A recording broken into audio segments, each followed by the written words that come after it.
vez más a realizar otro evento de artes liberales en la universidad. Como ustedes saben, uno de nuestros propósitos, y a los invitados externos, pues comentarles que uno de los propósitos dentro de las artes liberales, que es la filosofía de la universidad y de la universidad misma, es el inculcar en los jóvenes, en nuestros estudiantes, la lectura, y aquí contamos con algunos profesores de escritura también, el pensamiento crítico, la lectura en nuestros estudiantes, y ahora justamente estamos con un proyecto impulsando lo que es la lectura de los clásicos, tanto de ayer y de hoy. Creemos que esto es vital dentro de la formación de los estudiantes, de esta formación integral que nosotros promovemos, independientemente cuál sea su área de estudio. Y con base en ello es que hoy tenemos un conversatorio especial con invitados que nos honran con su presencia, que están relacionados justamente con esta temática. Tenemos a José María Sáenz, que es escritor e investigador hispanoamericano, magíster en culturas e historia del Mediterráneo, entre otras actividades sobre la lengua, y que ya al intervenir pues nos contará un poco más. Tenemos a Juan José Pozo, que es escritor e investigador ecuatoriano y actualmente se prepara igual para su doctorado en filosofía y letras. Y aparte tenemos a Álvaro Alemán y Alejandro Cati, que son profesores de la Universidad San Francisco del curso socrático de Ser y Cosmos. Este es uno de nuestros cursos emblemáticos dentro de la universidad, que lo toman todos los estudiantes de la misma, que aborda la identidad humana desde una perspectiva multidisciplinaria y combina la filosofía, la historia, el arte, la política y otras áreas, fomentando el pensamiento crítico mediante diálogos y reflexión con los estudiantes. Así es que con base en ello pues vamos a tener un pequeño conversatorio en esta tarde para darles algunas directrices a nuestro panel, y que obviamente podamos escucharles a todos y seguramente a intervenir al público. Al finalizar, contamos con un tiempo aproximado de 40 minutos para su intervención, pero más que para su intervención a manera de la USFQ, tratar de que sea un conversatorio. Nosotros somos bastante informales en ese aspecto, nos gusta mucho el compartir más que nada, así es que tanto José María como Juan José, bienvenidos. Cada uno tiene un tiempo aproximado de 10 minutos para hacer su exposición, y tanto Álvaro como Alejandro Cati pues comenzarán posterior a esto el conversatorio. Terminemos a partir de las 5 de la tarde, dentro de media hora, comenzamos a desarrollar una especie de conclusiones sobre lo que nos atañe hoy, que son los clásicos, y luego daremos 15 minutos al público por preguntas que podrían surgir para ustedes. Así es que bienvenidos. Muchas gracias por la presentación, muchas gracias a todos y todas por venir aquí, gracias a la Universidad San Francisco de Quito por ser la casa para acogernos en estos eventos. Yo pienso, mientras los veo llegar, mientras vamos a conversar este conversatorio, que ciertamente es un acto heroico el venir aquí en Quito a esta hora en la tarde con lluvia, escuchar hablar sobre los clásicos. Es algo que necesitamos reconocernos, ¿no? Y ahora que vamos a empezar al conversatorio, pues como ya sabemos, venimos aquí a hablar del libro de José María, 9 miradas a lo clásico. Hay mucho que decir después de leer este libro, hay mucho que conversar. Creo que es un momento oportuno para cada uno después poder reflexionar sobre algo al respecto, elaborar preguntas, como ya hemos visto antes, ya lo mencionaron anteriormente. Después tendremos un diálogo más fluido antes que una presentación solo de este lado. La primera reflexión que quiero compartir es que viene desde el título. Hablamos de 9 miradas a lo clásico, y bueno, yo daré una presentación bastante personal, bastante con el sesgo de mis lecturas y de mis interpretaciones, pero hablar de 9 miradas a lo clásico, yo puedo pensar más bien en un libro que fue hecho directamente desde la inspiración.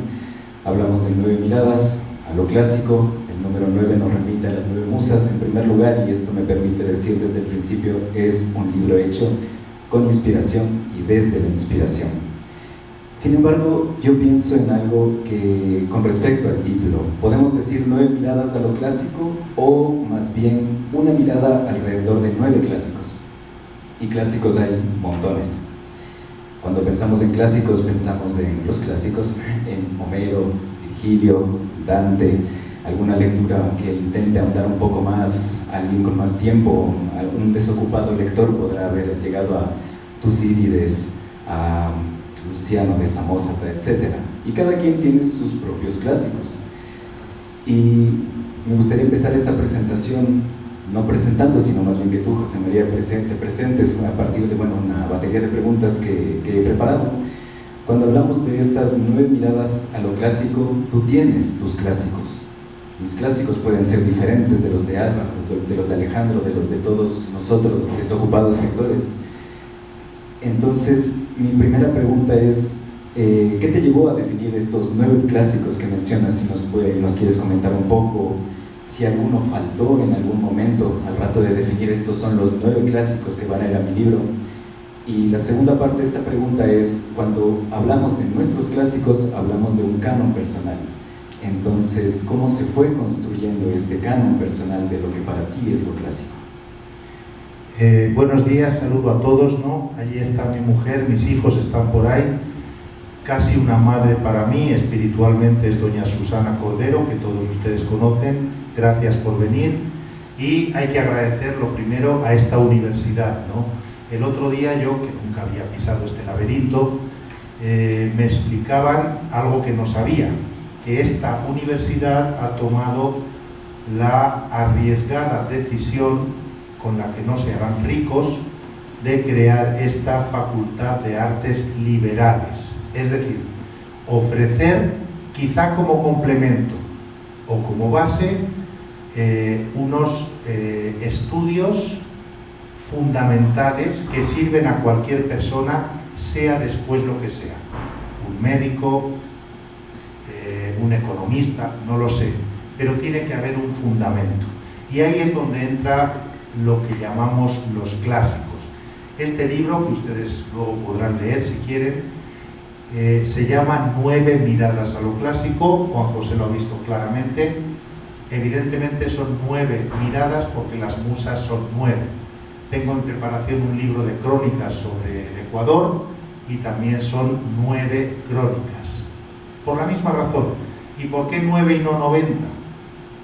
Pues porque uno tiene una vida, tiene hijos, en fin, hay más cosas que hacer en la vida. Hay más cosas que hacer en la vida. Y este libro es breve, apenas 160 páginas. Se podrían haber hecho 10 libros más con muchos más clásicos.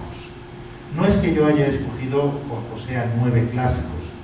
Yo he querido fijarme en 9 miradas. ¿Qué es una mirada? Para mí la palabra mirada es absolutamente fundamental en la vida. Yo me relaciono con la realidad mirando e interpretando. Después escribo. Normalmente empleo un 95% de mi tiempo en mirar, interpretar y después, si se tercia, un 5% de mi vida, pues en escribir. Esa siempre es la parte final. Soy un discípulo de Gregorio Marañón que decía muchas cosas sobre escribir, ¿no? Pero la más importante que decía es, si no tienes nada nuevo o importante que decir, hijo, cállate, harás un favor, ¿no? Sobre todo ahora que tenemos las redes y cualquiera puede decir cualquier cosa. No, hombre, hay que procurar decir cosas importantes. Yo dirigí 9 miradas, no tanto a clásicos concretos, sino a espacios concretos de lo que somos. Ahí me parece que son 2 miradas hacia el área de Mesopotamia. Hay una mirada hacia el gran olvidado y odiado, que es Persia, y hacia Egipto, porque quizá ustedes, lo saben de sobra, ¿qué voy a decir? Los persas dominaron como 200 años Egipto, y sin embargo, nunca pudieron desbancar a la poderosísima cultura egipcia.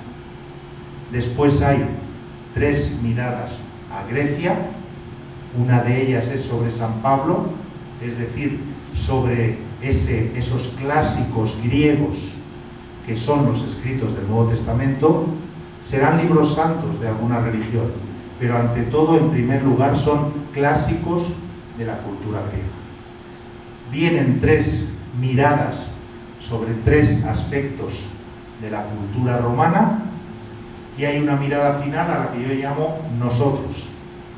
Nosotros se refiere a un diálogo entre 2 sabios de la época medieval que no se conocieron, pero quizá no tanto en el Ecuador, pero en mi país de origen, España, nosotros seguimos inmersos y viviendo en esquemas absolutamente medievales. Uno pasa de una provincia a otra y los modos de ser de los pueblos y de la gente dependen de los viejos reinos peninsulares de hace 1000 años. Y esto es real, créanme, como la vida misma. Y el todo está enmarcado en un prólogo y un epílogo que hablan de este tema fundamental que decía Juan José, y ya me callo enseguida. ¿Qué es un clásico y qué no es? Otro tema del que hablo en el epílogo, para cuando la gente ya esté aburrida de leer el libro. Pero los clásicos los leemos. Y yo ahí pongo el ejemplo, claro, imagínense, James Joyce. ¿Cómo vas a decir que no lo has leído? Eso sí, uno empieza, al menos en Spanish, y a las 3 páginas está muerto, porque no hay quien aguante ese lenguaje klingon en el que ese libro está escrito. Esto es una opinión subjetiva y personal. Así que uno deja a James Joyce, coge una revista y cuando los amigos le preguntan, ¿y a ti qué te parece James Joyce? Hombre, es una deconstrucción del lenguaje que utilizando a Derrida y a Foucault... Mentira, no lo has leído. La cuestión es si a todos nos pasa eso con Tucídides, si nos pasa eso a veces hasta con Cervantes, que siempre estamos releyendo esos libros que nunca nuestras plebeyas miradas han hollado de verdad. Frente a eso hay un aspecto que se trata también en el libro. Verán, hay autores antiguos que por ser antiguos no son clásicos. Yo hoy hablo largamente de un grandísimo historiador que es Polibio. Polibio es recto, es un gran historiador. Como estilista griego es nulo, aburre a las vacas.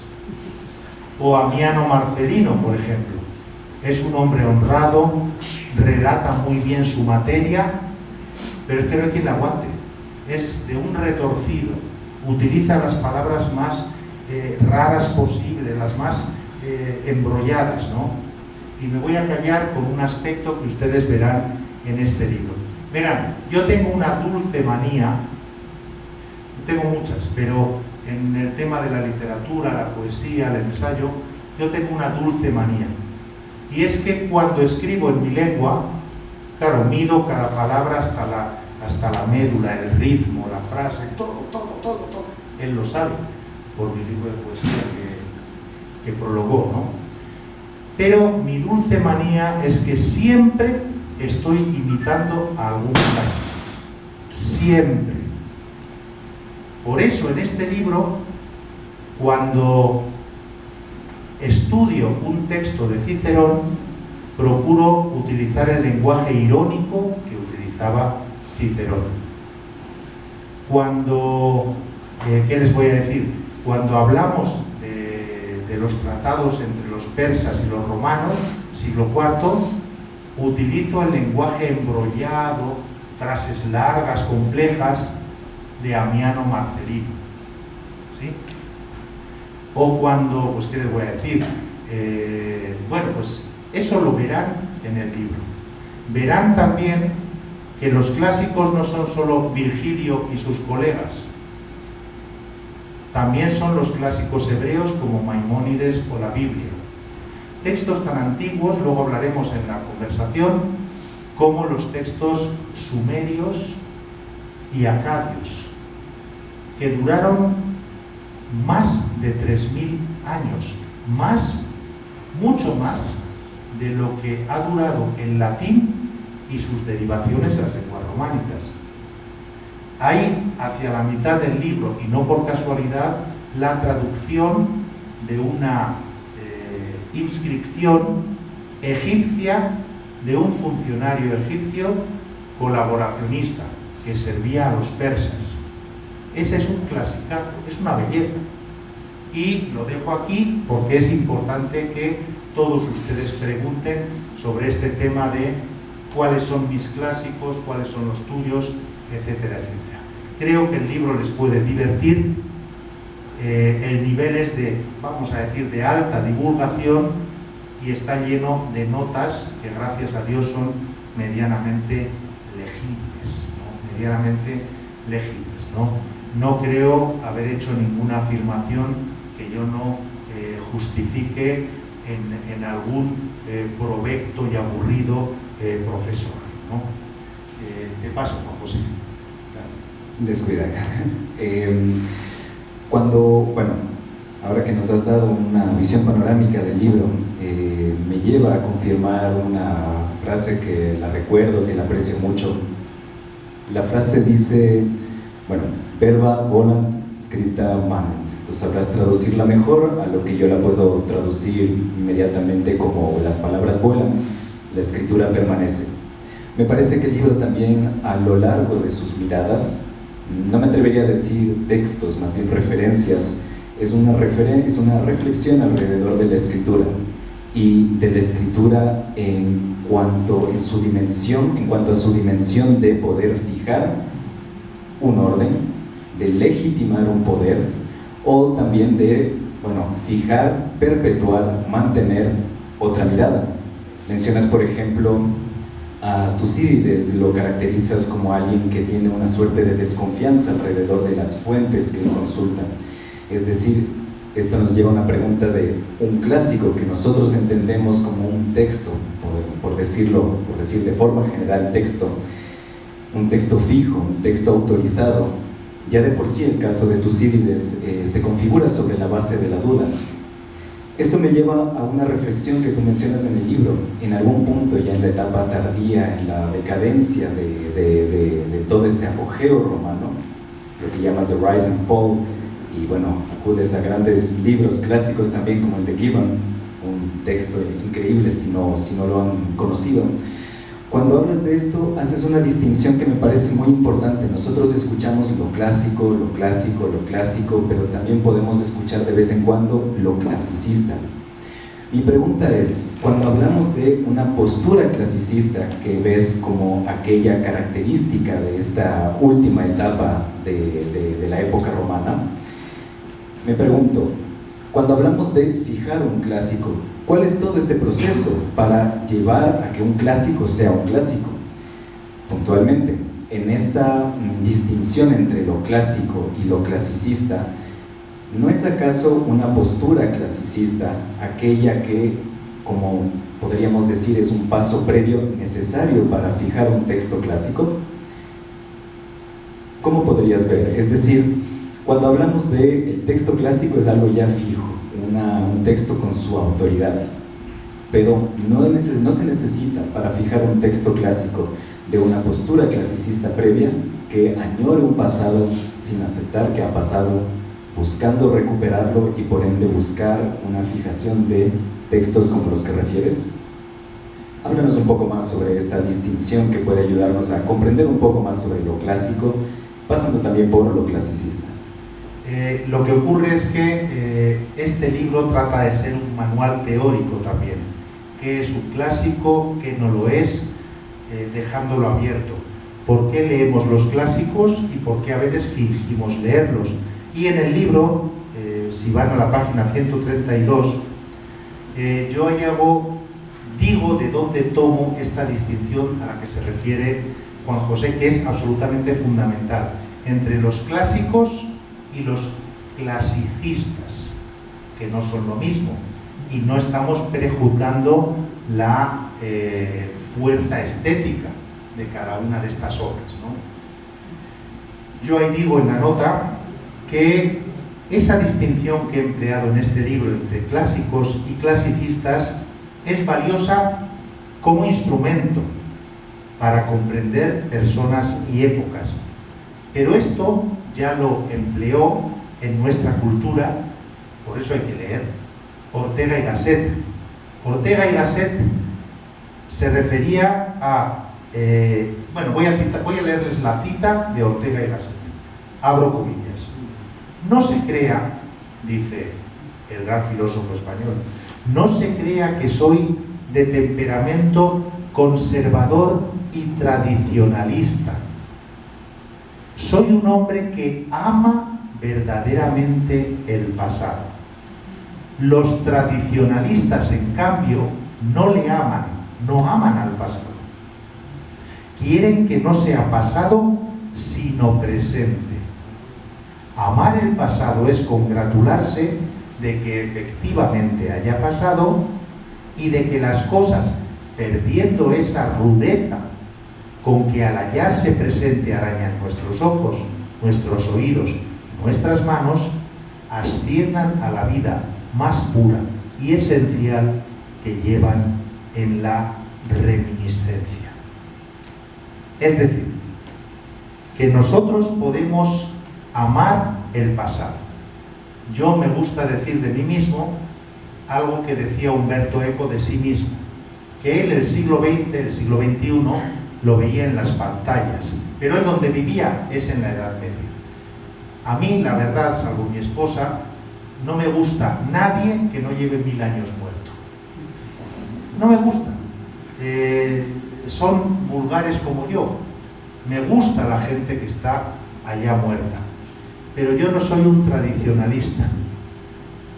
Los clásicos, romanos, griegos, medievales, ingleses, James Joyce, nos ofrecen un diálogo. Y lo bueno del diálogo es que se establece entre diferentes. Aristóteles defiende y explica con buenas razones que la esclavitud es necesaria para la humanidad. Tú naturalmente leerás eso y puedes decir, no estoy de acuerdo contigo, Aristóteles. No estoy de acuerdo contigo.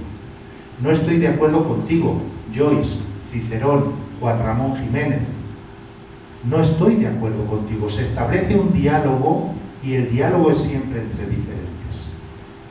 Este libro es un no. Eso sale en la página 18. Un no. El no que daría el noble Argos, digamos, ante la necia realidad que vivimos. Yo siempre contrapongo el diálogo entre tú y el libro, entre tú y el clásico, entre tú y el buen artículo del periódico, frente a la pasividad de cualquier pantalla que te lo da todo hecho. Tú abres la tele, pones Ecuarrisa o TV Amazonas, ya te lo dan todo interpretado, ya te dicen lo que existe y lo que no. De lo que no hablan no existe, no importa. No, hay más cosas en el Ecuador que lo que dicen esas pantallas. ¿Quieren esconder un cadáver? No hay páramo más solitario que la segunda página del libro. Ustedes marcan, me da igual, mesas y tendrán 50 millones de páginas, pero nadie va más allá de las 3 o 4 primeras. Las noticias del mundo son las 3 o 4 grandes difusoras de noticias mundiales y lo demás no existe. Hoy existe la guerra de Gaza, la guerra de Siria desde hace 15 años y las masacres de cristianos allí no existen. Las guerras del Sudán no existen. Moda y falta de diálogo. De esto habla este libro y creo haber respondido, bueno, no sé si lo he hecho, a ese tema de clásicos y clasicistas. Un clasicista es el que presume de haber leído a Joyce cuando es mentira, pero queda muy hipster decirlo, queda muy guay, ¿no? Queda súper guay. Yo recuerdo cuando estaba en la universidad y yo aprendí una cosa muy importante y ya me callo por ahora. Yo en la primera carrera que estudié era Filología de las Lenguas de la Biblia. Y al cabo de unos meses de universidad me di cuenta de que no parábamos de leer literatura secundaria.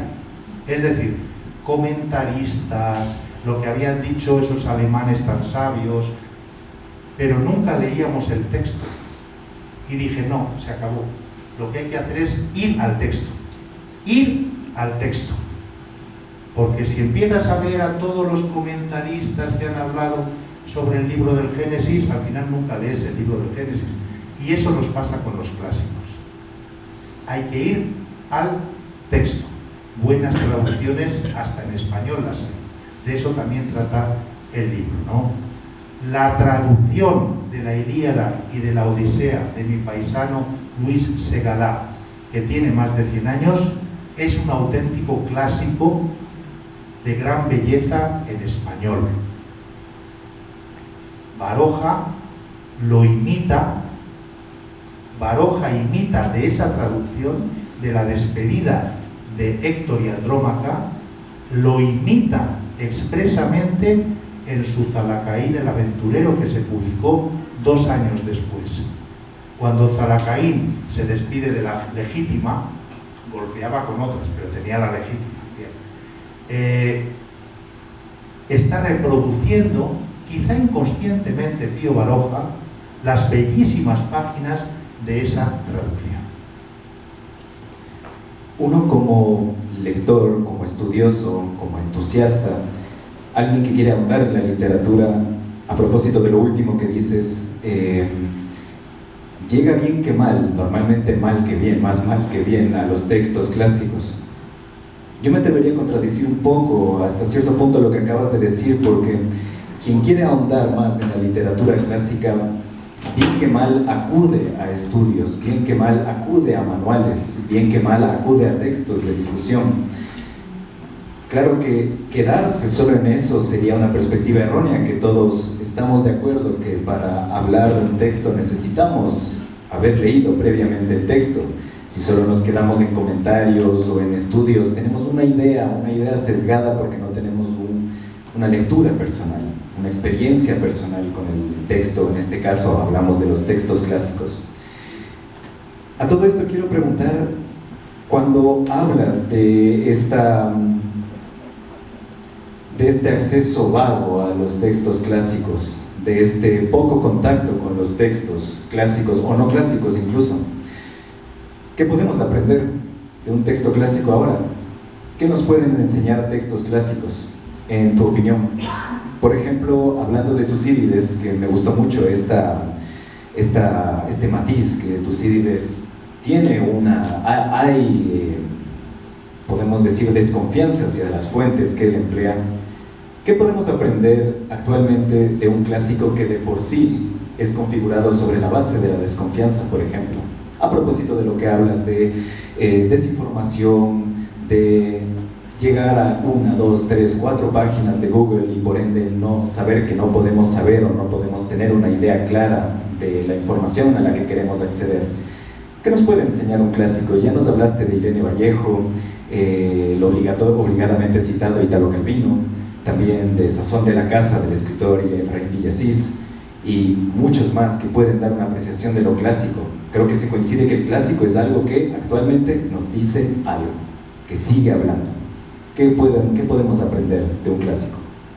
Si leen el libro verán que Polibio como Tucídides tienen esta idea de la duda. Ellos están convencidos de que lo que valen son los hechos y que la memoria que relata hechos inconscientemente incluso miente, que las actas de parte mienten y que hay que buscar la verdad mediante la reflexión detrás de lo que te ofrece, diríamos ahora modernamente, detrás de lo que te ofrece Teleamazonas, el periódico, el otro periódico, la radio de tu partido y la radio del enemigo.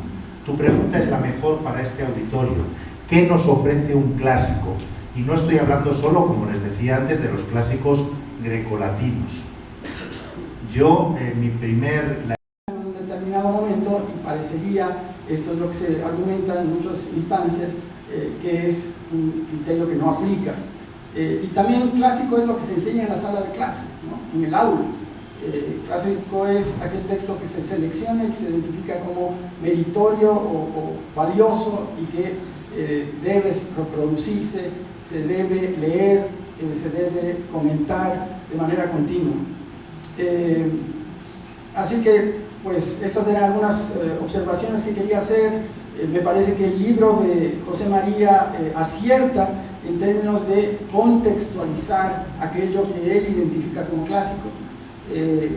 Uno está en presencia no solamente del texto, sino de un comentario erudito, importante, significativo, que nos ayuda a inmersarnos, digamos, a vivir de manera vicaria en ese momento y a, pues, ponernos en el lugar del autor. Es lo que yo podría decir por ahora. Un poco continuando lo que mencionó Álvaro, también creo que hay que recordar la dimensión material, tal vez, de lo clásico, y lo que permite efectivamente que esta tradición, este legado o herencia lleguen a nosotros. Al final, los textos necesitan circular de manera encarnada, no circulan etéreamente. Y eso implica también que lo clásico también es un accidente de supervivencia, de cierta manera. De las múltiples obras escritas por Sófocles, Esquilo y Eurípides, sobreviven muy pocas, y esas son clásicos por virtud de su supervivencia, además de por virtud de sus autores. Entonces tenemos una faceta también accidental a lo clásico que nos lleva tal vez a cuestionar la idea misma, pues no sabemos que no ha sobrevivido necesariamente. Y lo otro es que cada época, en base también a aquello que descubre, aquello que recupera o aquello que le es legado, también define sus propios clásicos. Como mencionó Álvaro, lo clásico hasta cierto punto es un veredicto, o sea, es aquello a lo que llamamos clásico, lo que le vuelve un clásico a una obra determinada. Es una cuestión no del individuo necesariamente, pero de la sociedad en la que vive, la que le da esa cualidad a una obra del pasado. Y en esa medida, un poco la observación que yo quería hacer sobre el libro de José María, además de extenderle mis felicitaciones por su publicación, es justamente esa selección, porque tiene un componente individual, sin duda. Las cosas nos hablan más o menos, también dependiendo de quiénes somos, pero tiene este contexto más amplio de la cultura a la que pertenecemos, la que nos lleva a pensar en algo como un clásico o no. Entonces, ¿cuál fue ese criterio de selección? Es tal vez la pregunta que me hacía recurrentemente respecto al libro, porque, por así decirlo, dista bastante de la visión tradicional de los clásicos. O sea, el jarrón de Uruk, por ejemplo, al no ser un texto, primero tiene una capacidad de circulación limitada. De hecho, no podría haber circulado antes de la posibilidad de reproducirlo a través de imágenes, por lo menos del siglo XIX, cuando las artes de reproducción mecánica se vuelven más sofisticadas. O, por ejemplo, en un capítulo tal vez que más curiosidad me despertó es justamente el de Pablo, porque un poco parte de esta postura de que la Biblia como tal es también un texto histórico, que certifica la nacionalidad romana de Pablo, pero una cosa que me faltó es del otro lado de la moneda, ¿quién la niega? Y un poco en base a qué tal vez se da esta discusión, porque si vamos a hablar de clásicos posiblemente el más conocido, el más leído, el más circulado en los últimos 3000 años es el Antiguo Testamento, y en los últimos 2000 el Nuevo, en Occidente al menos. Claro, uno escoge. Creo que Álvaro hablaba de la cuestión de la canonicidad. Es que la canonicidad depende de muchos factores. Primero, de la escuela, cuando la escuela enseñaba literatura. Yo tengo un hijo de 9 años y una hija de 15 y hasta ahora no han tenido en las manos ni un solo libro de literatura. Han tenido diversiones en páginas, pero no literatura. Entonces, la escuela escogía los clásicos, la propia cultura y el relato de una nación escogía sus clásicos. Harold Bloom es ese tipo que un buen día decidió hacer su propio canon, pero es el suyo. Y creo que con Juan José hace unos días hablábamos de Jorge Luis Borges, ¿no? Él hizo, como ustedes saben muy bien, una interesantísima historia de las antiguas literaturas germánicas, en 2 versiones. E hizo también una historia de la literatura anglosajona, pero es su historia. Y claro, yo me quedo de piedra, yo que soy, como sale en este libro también, un gran amante de Jane Austen, veo que en la historia de la literatura anglosajona de Borges no la menciona, no le gustaba. También Mark Twain la pone a caldo a la pobre Jane Austen, ¿no? No le gustaba, pues fuera, de Borges. ¿Por qué yo escogí El jarrón de Uruk? Yo quería escoger un texto de los orígenes mismos de la escritura. Y el más antiguo que cumple esos requisitos es El jarrón de Uruk. Hubiera podido escoger la maravillosa estela sumeria de los buitres, o la estela de Naram Sin, ¿no? Pero escogí El jarrón de Uruk, me interesaba más. Me interesaba más porque es una pieza que ya en la antigüedad a alguien se le cayó y la arreglaron, no la tiraron a la basura. Y es de yeso, de un yeso de muy mala calidad. Pero ya tenía un valor hasta en la antigüedad, ¿no?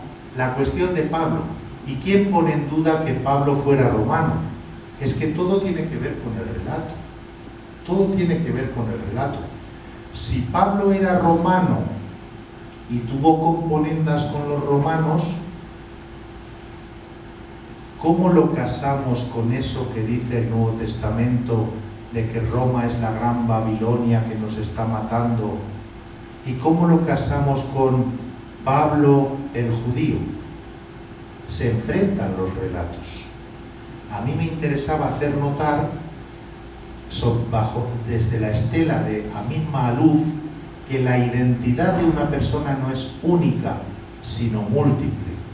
¿Yo qué soy? ¿Más español o más ecuatoriano? Yo soy las dos cosas. Pablo era judío, creó una nueva religión, la cristiana. Pertenecía a la cultura dominante de lengua griega y además era miembro de la élite que en Oriente era quienes poseían la ciudadanía romana. 4 identidades que se superponen. Uno puede ser musulmán y casarse con una cristiana ortodoxa, por ejemplo, pero eso era en la Yugoslavia en la que eso no importaba. De repente 4 racistas decidieron que eso era muy importante y los croatas y los musulmanes y los serbios empezaron a asesinarse y a masacrarse. ¿Se dan cuenta? Es fundamental para estos tiempos que corren, absolutamente fundamental. Pero la elección es personal. Solo diré una cosa: Classicus, evidentemente, es el que es de primera clase, y eso lo querrá decir el relato, la nación, las autoridades, pero al final lo dicen los lectores. Yo me maravillo, ahora vamos a sacar en la academia un comentario del padre Aurelio Espinosa Polit al libro 4 de la Eneida, Dido y Eneas. Verán, es que en los últimos años en España han publicado una edición bilingüe y en verso español de ese libro cuarto de la Eneida, en la colección Hiperión. Si se publica es porque se compra.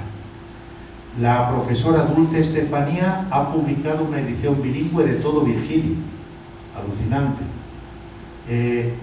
Sigue habiendo traducciones, está vivo. Está vivo. Esa es la cuestión. Le cedo otra vez la palabra, pero no olviden ustedes hacer preguntas comprometidas, por favor, que es lo que más nos interesa de esta reunión, ¿no? No esperen al vino de honor porque no he traído. Así que tendrán que disfrutar a base de las preguntas. Muchas gracias a los cuatro. A la final siempre el tiempo se nos queda corto, así es que tenemos aún 5 minutos que vamos a dar paso por si es que alguien tiene alguna pregunta, y si no, pues continuamos igual con ustedes.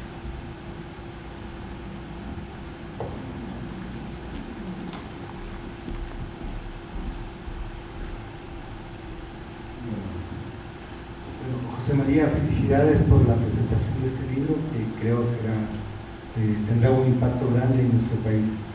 Has hablado de cómo la literatura supone un posicionamiento frente al poder y has dicho que responde pues, a ciertos intereses. No será en el caso de Heródoto, por cierto, que hablaba también de los persas. Y a propósito de esto, nos has dicho algo que es totalmente cierto. Los griegos eran unos racistas terribles, por supuesto, pero son también la fuente del universalismo, del cosmopolitismo, pensando en el sentido alejandrino. ¿Puede existir en nuestros días universalismo, cosmopolitismo? ¿Puede existir la conciencia de dignidad humana más allá de Occidente? Sí. Verá, en mi libro yo prácticamente solo muy colateralmente hablo de Heródoto, al que aprecio mucho más que a Tucídides, que a Polibio y que a todos los demás. Uno coge a Heródoto en las manos, no lo digo yo, lo dijo Kapuscinski en su libro sobre mis viajes con Heródoto. Heródoto podrá estar equivocado, pero nunca miente a sabiendas. Y siendo griego, describe a todos los demás pueblos bárbaros. El universalismo que tú decías. Claro, nosotros al hablar de los griegos nos fijamos en las bonitas estatuas de Praxiteles, Policleto y tal y cual, y en la democracia. Oh, bella palabra. Verá, los griegos, en concreto los atenienses, eran muy favorables a la democracia, pero no a la igualdad. Mucho ojo, la democracia era para el 20% de la población de Atenas, que eran ciudadanos, porque ninguna mujer ateniense, ninguna, era ciudadana. Y prácticamente el 80% de los pobladores de aquella ciudad eran o extranjeros que no eran ciudadanos, por tanto no les alcanzaba la democracia, o esclavos, o mujeres, ya lo he dicho, etcétera, etcétera, etcétera. Creían en la democracia, pero de ninguna manera en la igualdad, de ningunita de las maneras. Esto hay que decirlo con toda claridad, porque como les decía antes, con los clásicos se dialoga y uno tiene que estar muy consciente de hasta dónde llegaban las capacidades de las personas. Mucho más libre era la mujer en Roma, con todas las limitaciones que tenía, que en aquella terrible Atenas. Lo más parecido a la Atenas clásica en este aspecto que le digo es los Emiratos Árabes del Golfo Pérsico. En Kuwait, Bahrein, este tipo de países, Qatar, los nacionales son una minoría y los trabajadores filipinos, indios, tal, que viven allá, ni tienen la nacionalidad ni llegarán nunca a tenerla. Y como no la tienen, no tienen ese derecho, y cuando cambie cualquier gobierno, a la calle. En Alemania, el turco de tercera generación tampoco adquiere la nacionalidad alemana. Son ejemplos nada más. demás, ¿no? Pero quiero decir que estas cosas existen. Lo de la universalidad.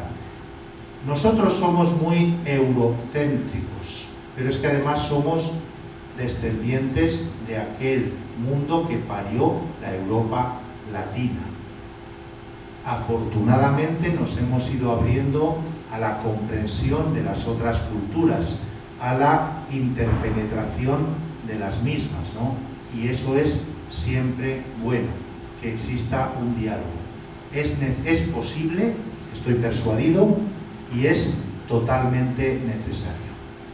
Hace algunos años, termino con esta pregunta, en China se publicó.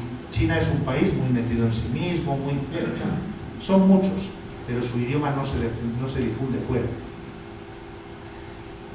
Hace algunos años en China se publicó el primer manual de latín hecho en chino por chinos. Se dieron cuenta de que ellos tienen dos fuentes para su historia: la oceánica, enorme, inabarcable, de los montones de historiadores chinos, y todo lo que los europeos en contacto con China escribieron, que está en latín en su mayoría. Y decidieron, vamos a traducirlo nosotros, vamos a tratar nosotros con esto que hemos ignorado hasta ahora. La cultura, para sobrevivir, se convierte en mestiza. La cultura occidental europea llegó a las Américas y se transformó en algo diferente, ni mejor ni peor, pero diferente. Y esa es la clave del futuro, porque una única identidad que excluye a todas las demás, una única adscripción política que hace que no leas el periódico de los demás, nos condena pues a, si quieren de derechas, pues a Trump o a los gobernantes polacos. Si quieren de izquierdas, pues a Nicaragua, Venezuela o España. Esto no va de izquierdas y derechas, sino de el poder absoluto silenciando al diferente. Y en cultura hay que esforzarse por ser el diferente para poder dialogar con el poderoso poder. Yo vengo de una región española, el País Vasco, donde desde hace casi 50 años el 20% de la población domina con mano de hierro y con un relato brutal al 80% restante de la población. Mis sobrinos han tenido que recibir sus 15 años de educación no en su lengua materna, sino en la lengua del amo. O sea que sé de lo que hablo, pero todos lo sabemos, porque sabemos mirar la realidad. Por favor. Sí, estoy de acuerdo con muchos de estos que han dicho que los clásicos son textos vivos, textos con los cuales podemos dialogar. Son textos que, si bien no encierran verdades absolutas, encierran o transmiten ideas muy poderosas con las cuales van a lidiar. Pero creo que es importante saber qué preguntas les hacemos a los clásicos. Y para mí hay tres preguntas que son indispensables para los seres humanos. Una es cuál es la vida que vale la pena vivir. Otra es cuál es el buen régimen político. Y otra es en qué se fundamentan nuestros valores morales y políticos en la naturaleza, en la historia, en la cultura, etc. Entonces, creo que por lo menos en el caso de los textos, en el caso de los clásicos de la teoría política, hay un programa que creo que tiene que formar parte de este diálogo con los clásicos, que tiene que ver con esas preguntas que son clave para la vida y para la organización social.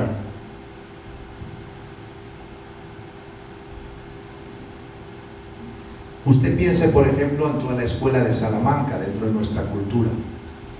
Usted piense en un Domingo de Soto, en un Francisco de Vitoria, en lo que supuso los diálogos intelectuales de aquellos intelectuales españoles para el futuro de los nuevos territorios americanos, al menos en la teoría.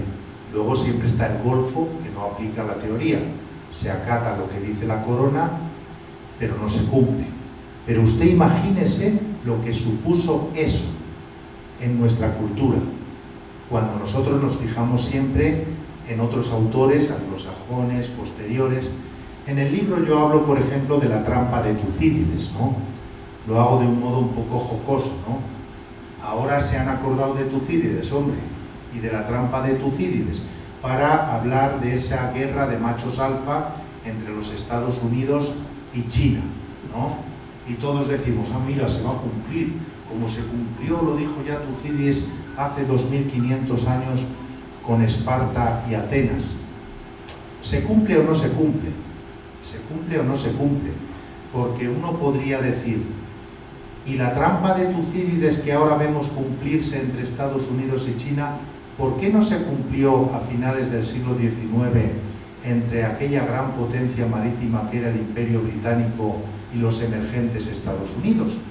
Porque según Tucídides estaban destinados a enfrentarse y no se cumplió, más bien hubo guerras y colaboraron. No sé si me explico. Otro aspecto muy importante es algo en lo que mi libro no cae. Juan José decía que hay un punto en el que algo dialogo con este libro tan famoso de Un finito en un junco, pero hay algo en lo que yo me diferencio mucho de este libro. Yo sigo, como soy un hombre de la antigüedad, no soy un ser actual, soy estructuralmente anacrónico, como decía Amin Maalouf, ¿no? Yo soy estructuralmente anacrónico. Entonces yo sigo creyéndome que para afirmar algo en un libro de historia tiene que estar probado y documentado. Pero actualmente no es así. Desde que llegó el pensamiento débil, la posmodernidad, la posmodernidad, ya no es la verdad, sino me apetece, me gusta, siento que en mi país me siento mujer. Ah, bueno, pues ya, oye, no pasa nada. Me siento, creo, opino. En ese sentido, por ejemplo, este libro que tiene tantas virtudes, yo me encuentro con frases con las que digo, no es posible que yo esté leyendo esto y que este libro se esté vendiendo. Ella es una mujer moderna, empoderada, y piensa que todas las mujeres desde Eva en adelante tienen que haber sido modernas y empoderadas, pero no es así, porque no se puede cambiar la historia. Entonces, hablando de las mujeres en Grecia, yo tomo este capítulo, lo compartía esto con Gustavo Salazar, ¿no? Y ella dice, quiero imaginar que hubo en Atenas una corriente de pensamiento que... No es quiero imaginar, ¿la hubo o no la hubo? ¿Hay testimonios escritos, sí o no?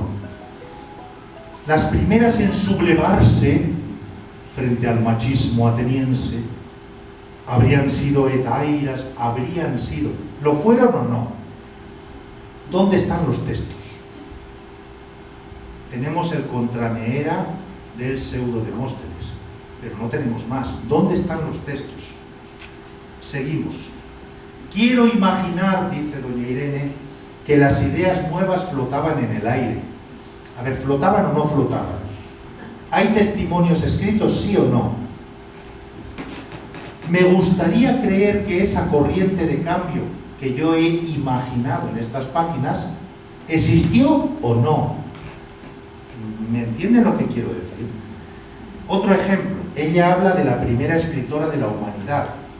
Es una noble acadia, sobrina del gran rey Naramsite, a ver qué era, sobrina, prima, no sé si era nieta de Sargón, no me acuerdo. Ella se llamaba Enheduanna y hizo unos hermosos himnos en Mesopotamia. Y ella dice, yo soy Enheduanna, la no sé qué, no sé cuánto. Entonces ella dice, aquí está la primera escritora de la humanidad.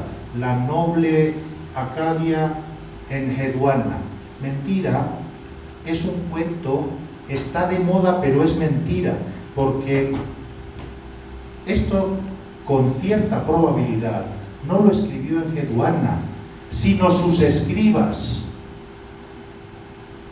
Es lo mismo que cuando Naram Sin dice: yo soy Naram Sin, el gran rey, el conquistador de los 4 puntos de la humanidad. No lo escribió él no es el primer historiador, lo escribieron sus amanuenses, ¿me entendieron bien? ¿Me expliqué? Perdón, esa es la buena pregunta. ¿Me expliqué? Yo soy Senaquerib. Cuando llegué a Jerusalén y conquisté la ciudad, corté tantas cabezas. No lo escribe Senaquerib, lo escribe un secretario. Como los salmos no los escribe el rey David, los escribe alguien que los pone bajo su nombre. Y esto era lo normal en la antigüedad. En Hedwana no es la primera escritora de la humanidad, por mucho que esté de moda dar importancia hoy a las mujeres, que está muy bien, pero hace 5000 años no era así y ella no escribió. ¿Me expliqué? Mi libro, creo yo, nunca cae en me gustaría imaginar, quiero creer que, es bonito pensar que, qué modernos son los antiguos. Oiga, no, los antiguos no eran modernos, eran antiguos. Estaban llenos de defectos, dificultades, etcétera, etcétera. Muchísimas gracias, José María. Y quiero agradecer al panel. Sin duda nos han dejado, yo creo, pensando y cuestionándonos mucho acerca de los clásicos.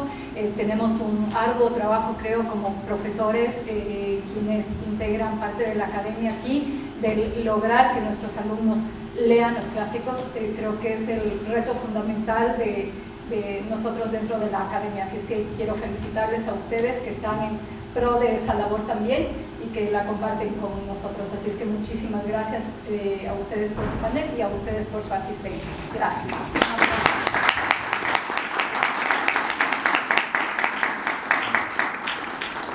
A Álvaro, Alejandro, a la USFQ, que nos ofrece este espacio y tiene esta facultad. Y ¿saben en qué se distingue a la persona que ha leído, lee, no deja de leer, lo ha hecho desde siempre? Y aquí hay bastantes de estas personas, ¿no? Que cuando el último tonto cree haber encontrado el agua tibia, tú ya sabes que eso se dijo en el siglo XIII, en el siglo XI, y lo dijo algún romano. Pero él no ha leído eso y no lo sabe. Entonces se sube a un pedestal que no es suyo. Clásico es únicamente vivo, sirve para hoy y sirve mejor que muchas cosas no experimentadas, ¿no? Es muy bonito encontrar cualquier cita en internet, pero se te va la luz y tienes que volver al libro. Y así es la historia de la humanidad. Lo que algunos escribimos en WordPerfect hace 20 años ya está en la basura. En cambio, el libro que leyó mi abuelo lo puedo volver a abrir. Nada más. Queridos alumnos, si hay aquí alguno, gracias.